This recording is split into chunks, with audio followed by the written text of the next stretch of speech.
إن الحمد لله نحمده ونستعين به ونستهديه ونعوذ به تعالى من شرور أنفسنا ومن سيئات أعمالنا. إنه من يهده الله فلا مضل له ومن يضلل فلا هادي له، وأشهد أن لا إله إلا الله وحده لا شريك له، وأشهد أن سيدنا ونبينا محمدا عبده ورسوله. أما بعد،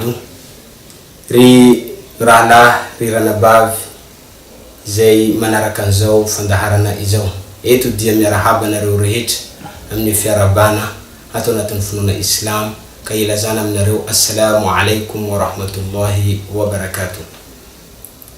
أنكي تيميتيكا دي أنا تنفلنا مسنا رمضان إذن دي فلنا إزاي فين فصوبا كا منتك hidiratika manuka na tumtika Allah subhanahu wa ta'ala mbulan meni tumbunando tika mbulan meni fa viluma na itika ka chatin saw fulana ramadhani iso ni leshna izai urisi desatika amniti fandaharana anjuaniti dia mandidna ni teni Allah subhanahu wa ta'ala au ni surat al-Baqarah refanandid ni vahoka pin Islam Allah subhanahu wa ta'ala mfana tantirana ni fifihezana amniti vulana ramadhani iti kamteni is Allah subhanahu wa ta'ala ilay af sutua au ni andini au natin Qur'an milazima na huye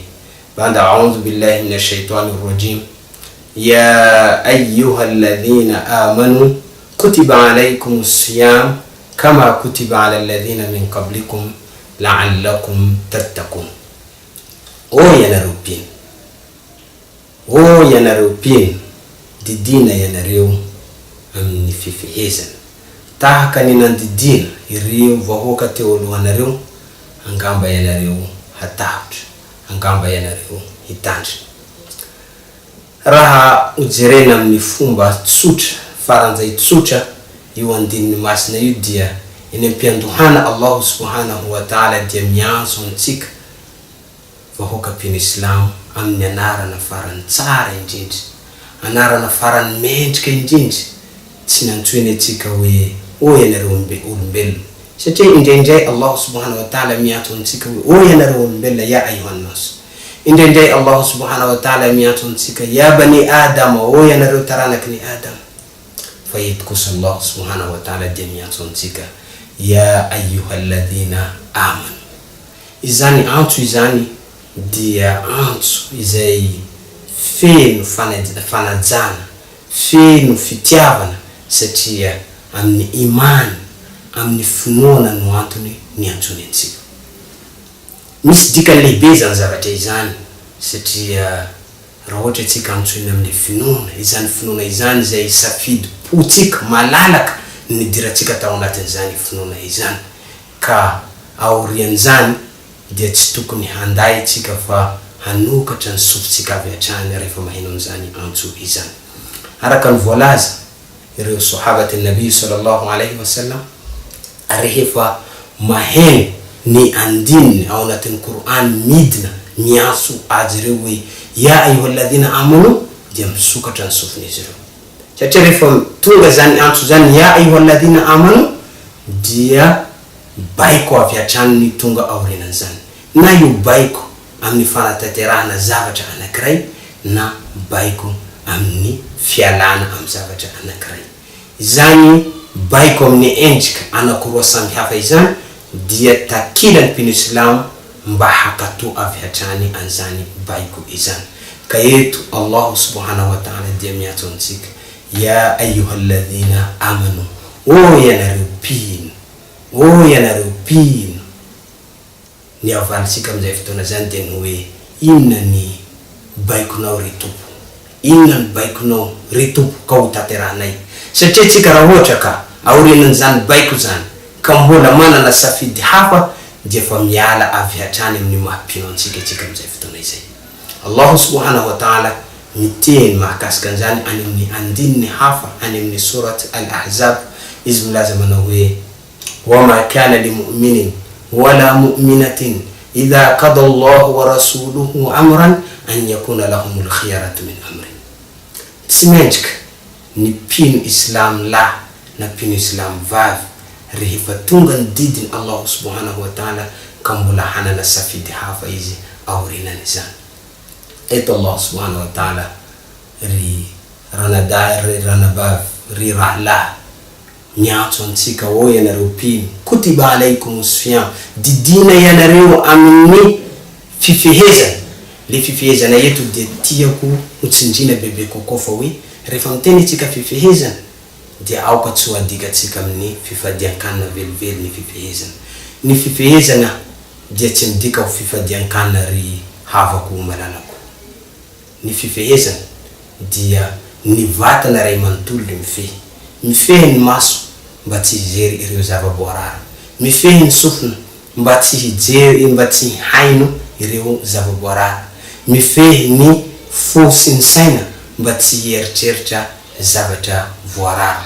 Mifehy tahaka izany ihany koa ny lela mba tsy hiteny ireo zava-boarara. Inona daholo ny zava-boarara mety hiboaka avy amin'izany lelantsika izany? Ao ny lainga, ao ny fosafosa, ao ny tatidresaka, ao ny ompa, ao ny zavatra zay mety mifanohitra amin'ny didy amin'ny ny Allah subhanahu wa ta'ala. Mifehy tahaka izany koa ny henatra sy ny kibo izay fantatry ny sarambembembehoaka, fantatry ny olona rehetra fa ny fifehezana dia ny tsy fihinanana ary ny tsy fiarahana matory amin'ny vady amin'ny andro atoandro. Izany rehetra zay niresahantsika teo ireny daholo ny mifehy rehefa manatanteraka an'izany adidy masina izany ny pino islam. Ya ayyuhalladhina amanu, o ianareo pino, kutiba alaikumus siyam, didina ianareo amin'ny fifehezana. Ny fifehezana amin'ny endrika feno izay voatanisa teo, kama kutiba alal ladhina min qablikum la'allakum tattaqun. Tahaka ny nandidiana ireo vahoaka teo alohanareo, angamba ianareo hatahotra.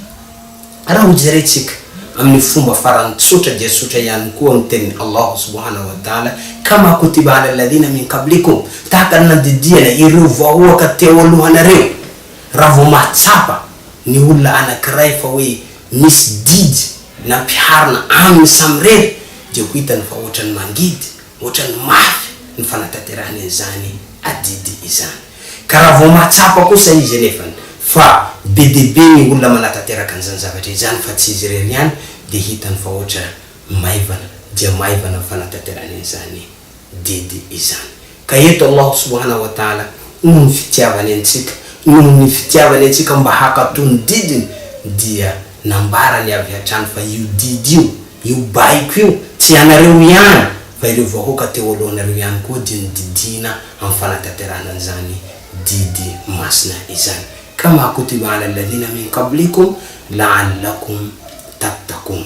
Eto ampamaranana anio andininy masina io Allah subhanahu wa ta'ala dia nambarany, bayana, nazavay al-hikma, ny tena fahendrena, ny tanjona lehibe, wal ghayatun nabila, ny tanjona masina amin'ny fanatanterahana an'izany adidy izany, dia ny hatahoratsika amin'ny tompo Allah subhanahu wa ta'ala.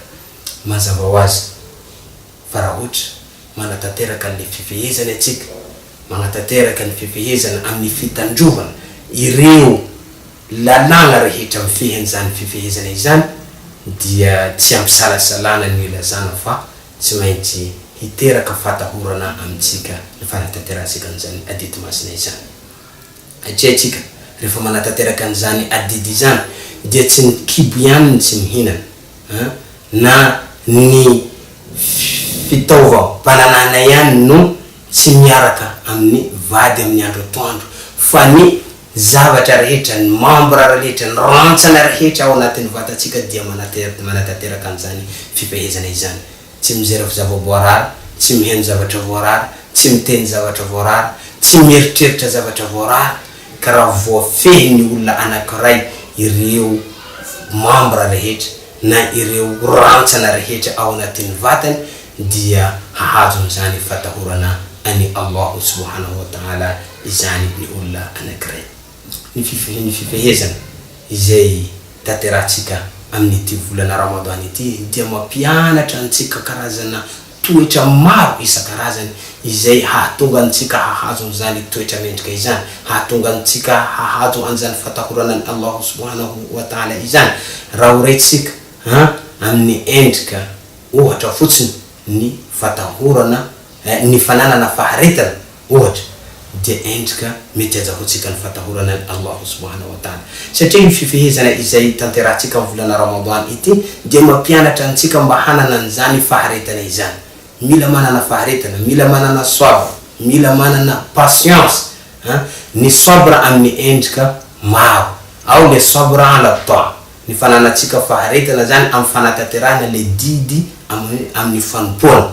Satria ty fifehezana ity dia tsy vitany fotsiny hoe tsy fihinanana, tsy fisotroana na fitandrovatsika le ina lay zavatra mety hanimba le fifehezana ireo zava-boarary voatanisa teo, fa misy fanompoana ihany koa izay takina hiaraka amin'izany fanatanterahana an'izany adidy izany. Ao ny fanompoana tahaka ny fifehezantsika amin'ny andro atoandro, ao ny fanompoana tahaka ny fitsanganatsika amin'ny alina, satria ny mpaminantsika sallallahu alaihi wasallam dia miteny izy milaza manao hoe man sama Ramadan imanan wa ihtisaban ghufira lahu ma taqaddama min dhanbi. Honi olona izay manatanteraka le fifehezana zany imanan wa ihtisaban amin'ny finoana tantateraka no nanatanterahany an'izany, wa ihtisaban ary miandrandra manantena fahasoavana amin'ny Allah subhanahu wa ta'ala izy eo ampanatanterahana an'izany fifehezana izany, ghufira lahu ma taqaddama min zambi. Mbola niteny ihany koa mpaminany sallallahu alaihi wasallam amin'ny fanompoana amin'ny andro alina, man qama Ramadan imanan wa ihtisaban ghufira lahu ma taqaddama min zambi. Honi olona izay mitsangana amin'ny alina manatanteraka ny salati tarawih imanan amin'ny finoana wa ihtisaban ary manantena fahasoavana amin'ny Allah subhanahu wa ta'ala, ghufira lahu ma taqaddama min zambi. Izany dia mila ezaka, mila sabr ny fanatanterahana fanompoana amin'ny volana Ramadan ity.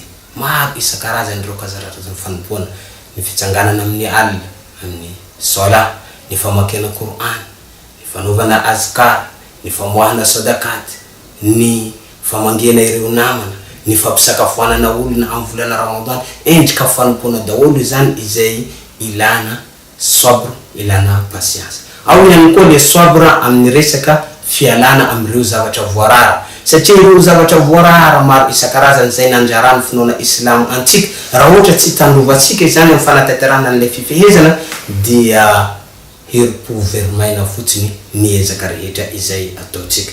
Izay misy mahatonga ny mpaminantsika sallallahu alaihi wasallam manamafy an'izany zavatra an'izany izy ka milaza manao hoe man lam yada' qawla zur wal amala bihi wal jahla falaysa lillahi hajatun an yada' ta'amahu wa sharaba. Honi olona izay tsy mamela le teny ratsy, ny teny tsy zarazara sy ny ady aman'olona sy ny fihetsika mamoafady izay atao ampanatanterahana zany fifehezana zany, Allah subhanahu wa ta'ala dia tsy mila azy velively andeha hoe juste hoe tsy hinana fotsiny na tsy hisotro, tsisy tombosoany Allah subhanahu wa ta'ala amin'izany zavatra izany.